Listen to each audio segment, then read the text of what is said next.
A brand new tank engine was racing across the island of Sodor. He was very excited, and he didn't want to be late.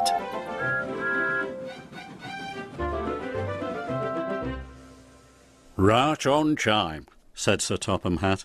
Thomas and Percy looked at the big tank engine. He was very smart. This is Arthur, said Sir Topham Hatt. He's here to shunt trucks and pull freight. Nice to meet you, puffed Arthur politely. And he's got a spotless record, Sir Topham Hatt added. What's a spotless record? Whispered Percy. It means he's never been naughty or made a mess, replied Thomas. The three engines were soon at work.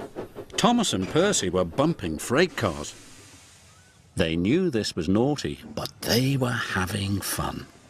Join in, Arthur, said Thomas. No, thank you, wished the new engine. He'd never been naughty before. Arthur's first job was to push a trainload of fruit to market. The freight cars started to sing. A root to tow, we want to go. The fruit's going off 'cause you're too slow. How rude, huffed Arthur. This gave Thomas a naughty idea.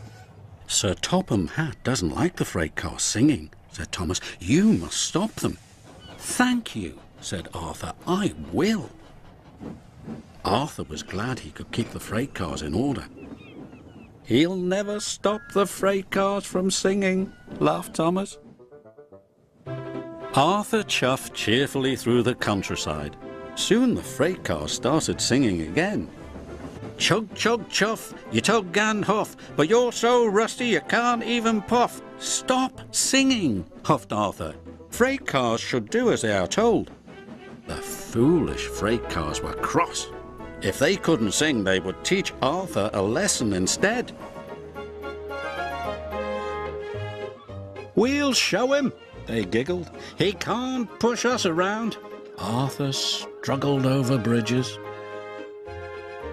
and he huffed and puffed through tunnels.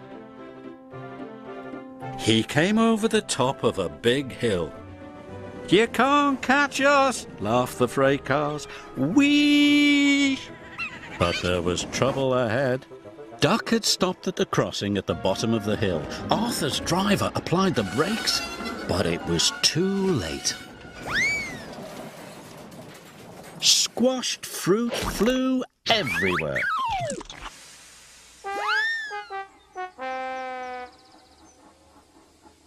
Arthur was upset.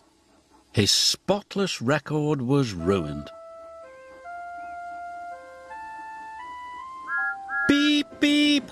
What a mess, puffed Thomas. Sir Topham Hatt was very annoyed. What's happened here? The freight cars were singing. I told them to stop, but they made me go too fast.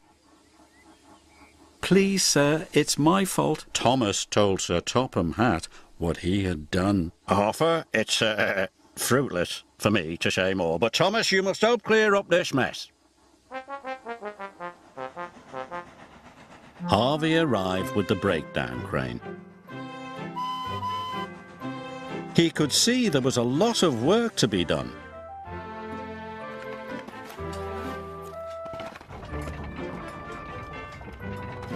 Everyone worked hard, and Thomas took the loaded freight cars away.